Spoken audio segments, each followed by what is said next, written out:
Dawn breaks on the Oregon coast. It looks like a fortress. Invincible. But this morning, that safety's a lie. A silent monster just woke up. No sirens, no warnings, just sudden, total devastation smashing through the barriers. Why did your safety net vanish instantly? It starts with the concrete walls protecting your town. Builders swore these structures would hold back hell itself. Engineers trusted blueprints from 50 years ago. They were wrong. One wall stands between your living room and the relentless Pacific Ocean. It is buried deep in rock, built to smash killer waves before they hit you. They built it for 20-foot surges. That was their fatal mistake. Behind it, Highway 101 is your only escape route. Crews patch it constantly just to keep the traffic moving. In Tillamook and Seaside, that road is a sitting duck. Ocean on one side, river on the other. Drainage pipes and signs are just band-aids now. The water's winning. They check for cracks. They patch the rust. It is not enough. They gamble your life on these repairs holding up for one more season. Locals think they are safe behind that steel and stone. It is a promise that the ocean stays out. A deadly illusion.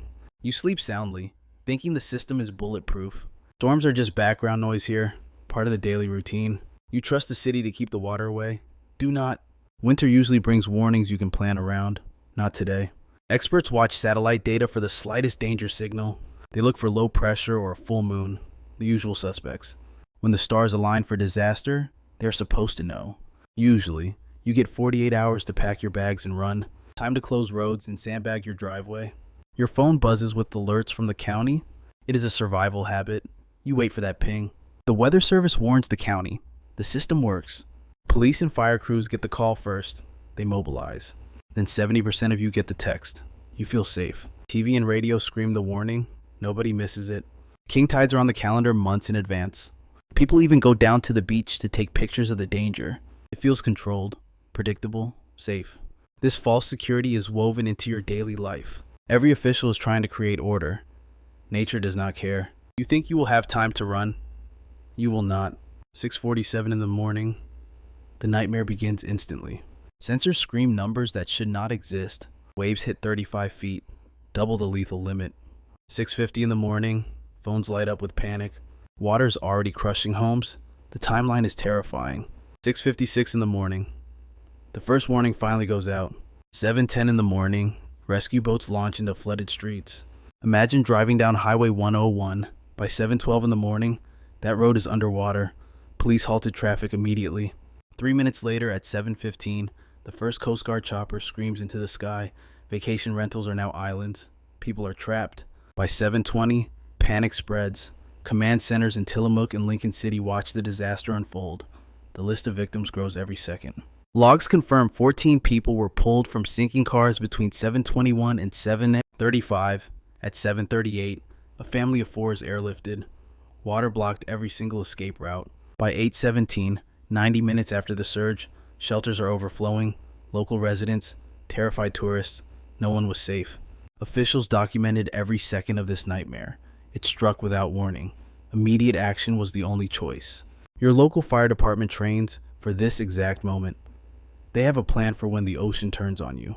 Duty officers at Air Station Astoria never sleep. They watch weather feeds like hawks. They listen to marine radio, ready to launch in minutes. But they only fly when death is imminent. Reports flood in. People trapped by rising tides. Cars swept away. Boats vanishing off the radar. One call triggers the entire system. An internal alert screams for the flight crew. Pilots suit up. Ground teams fuel the bird. They aim to be airborne in 10 minutes flat. On the ground, firefighters activate mutual aid agreements. They call in the specialized water rescue teams. The trigger is simple. If water threatens your life or blocks your escape, they move. Dispatchers send the code. Swiftwater rescue crews mobilize. High water vehicles roll out. Chiefs assess the chaos. Do they need more help? They call neighboring districts and the Coast Guard immediately. Every second counts. The notification steps are rigid and unforgiving. Once the threat is confirmed, dispatchers alert the county. The network lights up. Everyone knows. Coast Guard air support, fire boats, ground teams. They attack the disaster together to save you. They document everything in real time. From the first scream for help to the shelter doors opening, years of drills prep them for this. The sea is unpredictable, but the response is calculated. A fisherman in Seaside saw it coming. He said the ocean was rising like it was breathing. Not normal waves. Sudden, vertical surges. Even the experts were terrified. Tourist footage shows the horror. Waves swallowing parking lots, picnic tables crushed, driftwood snapped like matchsticks. In Cannon Beach, a woman films the water, her hands shake, the spray hits storefront windows. Drivers abandon cars in the middle of the road. Headlights blink underwater. The ocean is knocking at the door. 3 sections of the main highway are gone. By mid-morning, coastal towns are cut off. Emergency notices hit phones. Stay away, run inland. Business owners watch their livelihoods drown in seconds. Early reports are devastating. Millions of dollars in damage. Inventory destroyed. Floors buckled. Sand and debris cover everything. Your safety is an illusion. A shopkeeper in Newport holds a soaked ledger. She is in shock. We thought we had seen the worst. This is different. The chaos lives on in frantic video clips. Real people. Real terror. These aren't just stats. This is the raw shock of a community watching the ocean swallow their town. Now officials are sifting through the wreckage. Everyone is asking the same terrifying question. How did this happen so fast? What did the ocean try to tell us? Technicians pulled the raw data. They looked at the offshore stations in the hours before the impact. Sensors miles offshore caught it. Just after midnight, the pressure spiked. It wasn't the tide. By 6 in the morning, pressure levels doubled. No errors, no warnings, just a silent killer rising.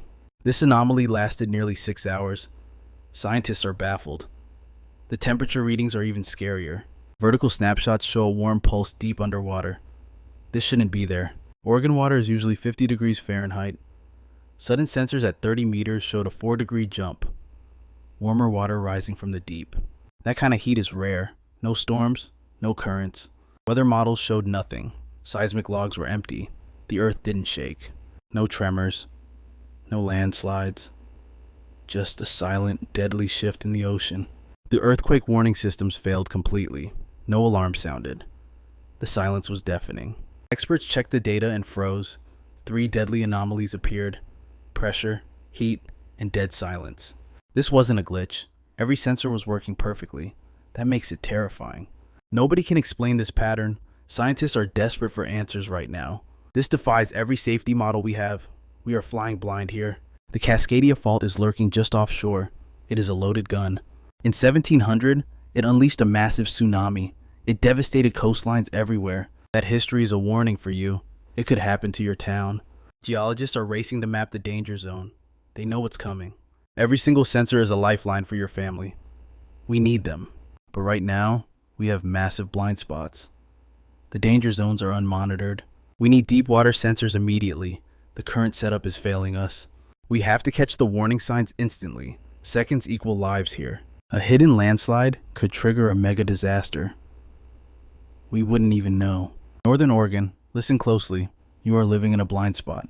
Officials in Clatsop, Tillamook, and Lincoln are scrambling. Get those local alerts now. Run the evacuation drills with your kids. Know the route by heart. Check the maps today. Find the high ground before the water rises. Your family needs this plan immediately. Don't wait until the ground shakes. While scientists argue, the clock ticks. We need better detection now. The Pacific Ocean is hiding a nightmare. It could strike your home. Rehearse your escape plan this weekend. Treat every tide like a warning. The uncertainty is the real killer right now. Our warning systems just failed a major test. We are dangerously exposed. Not if, but when. Will you be ready? Nature shows no mercy. Share this to save a life. Comment your location below.